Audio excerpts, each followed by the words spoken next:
Good morning. This is Pastor Jeff. It is Tuesday, May 30th, 2023. We're here for our daily lectionary readings, and we have three readings. Psalm 104, 24 through 34, and 35b is our psalm reading. Ezekiel 39, 7 and 8, and 21 through 29 is going to be our Old Testament reading. And then our New Testament reading is going to be from the book of Romans, chapter 8, verses 26 through 27. And we'll switch it back to the message today. Let us listen in Psalm 104. What a wildly wonderful world, God. You made it all, with wisdom at your side, made earth overflow with your wonderful creations. Oh, look, the deep, wide sea, brimming with fish past counting, sardines and sharks and salmon. Ships plow through waters, and Leviathan, your pet dragon, romps in them. All the creatures look expectantly to you, to give them their meals on time. You come and they gather around. You open your hands and they eat from it. If you turned your back, they'd die in a minute. Take back your spirit and they die. Revert to original mud. Send out your spirit and they spring to life. The whole countryside in bloom and blossom. The glory of God, let it last forever. Let God enjoy the creation. He takes one look at earth and triggers an earthquake, points a finger at the mountains, and volcanoes erupt. Oh, let me sing to God all my life long, sing hymns to my God as long as I live. Oh, let my song please him. I'm so pleased to be singing to God. But clear the ground of sinners, no more godless men and women. Oh, my soul, bless God. Oh, let me sing to God all my life long, sing hymns to my God as long as I live. Oh, let my songs please him. I'm so pleased to be singing to God. Our Old Testament reading comes from the book of Ezekiel 39, verses 7 through 8. I'll reveal my holy name among my people in Israel. Never again will I let my holy name be dragged in the mud.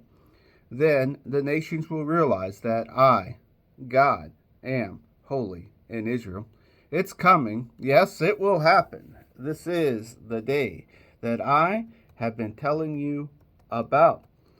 I'll put my glory on display among the nations, and they'll all see the judgment I execute.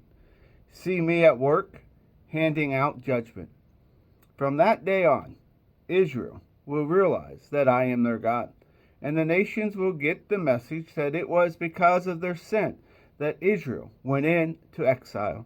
They were disloyal to me, and I turned away from them. I turned them over to their enemies, and they were all killed. I treated them as their polluted and sin-sated lives deserved. I turned away from them, and I refused to look at them.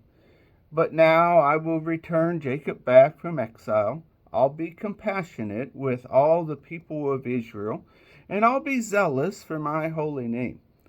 Eventually, the memory will fade, the memory of their shame over their betrayals of me when they lived securely in their own land, safe and unafraid. Once I brought them back from the foreign parts, gathered them in from enemy territories. I'll use them to demonstrate my holiness with all of the nations watching. Then we'll realize for sure that I am their God. For even though I sent them off into exile, I will gather them back into their own land, leaving not one soul behind. After I poured my spirit on Israel, filled them with my life, I'll no longer turn away. I'll look them full in the face, decree of God, the Master.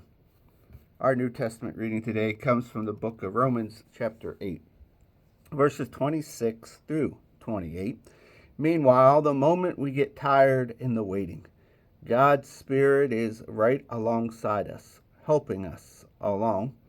If we don't know how or what to pray, it doesn't matter. He does our praying in and for us, making prayer out of the wordless sighs, our aching groans.